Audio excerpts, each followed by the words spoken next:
I talked about it with my therapist for a while, and she said to me one day, I think it would be a great idea for you to get your own dog.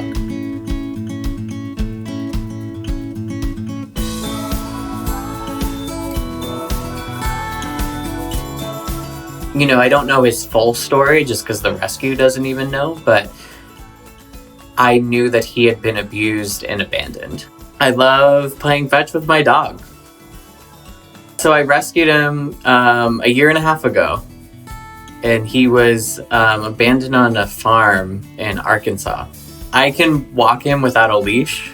He listens to me. He's honestly the best. I got him to be, my emotional support animal, and he's been so helpful through my recovery. I think at many points I felt very isolated. I felt like no one was hearing me, but I could talk to my dog. His unconditional love made me feel great every day. He was just so happy, every time I come home.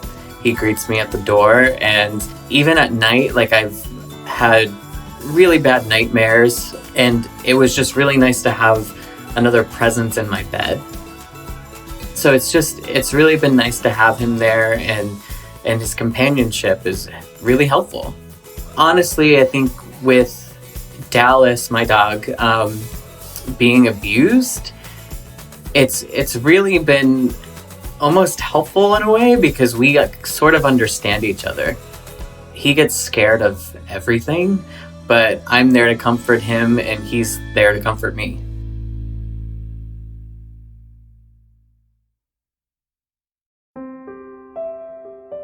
I think I was 22, and I was at my first gay pride in LA, and I think I was roofied at a bar. I lost control of my limbs, and just, my agency.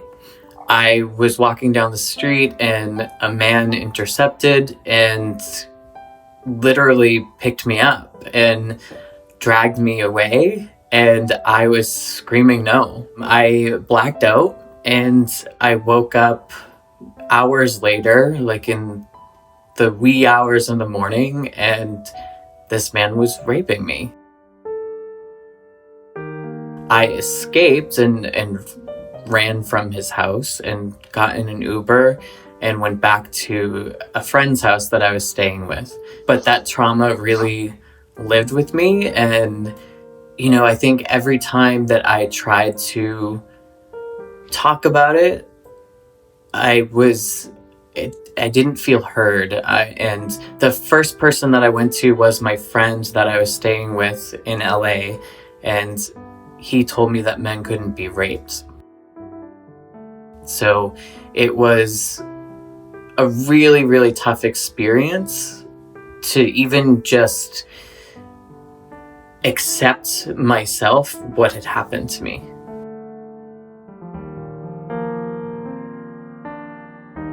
For years, I just suppressed it. I tried to pretend it didn't happen to me. I just pushed it away, and eventually it kind of erupted inside of me. I couldn't ignore it anymore. I was scared every single day that it was going to happen again. I would react out of fear a lot. Eventually, a normal day, me just being at work, was really difficult to live through.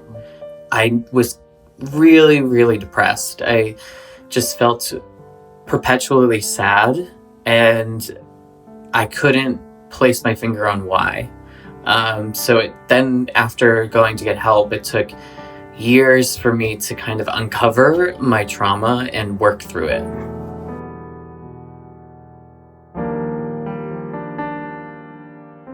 I feel like my life has taken a complete 180. I put myself first now.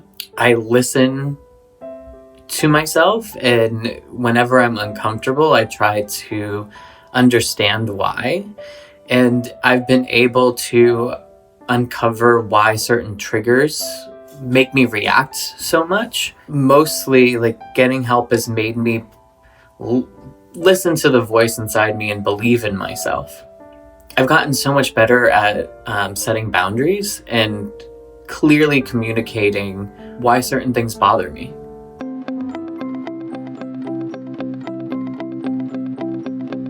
Being a male survivor, I'm the 1 in 6 men who have been sexually victimized.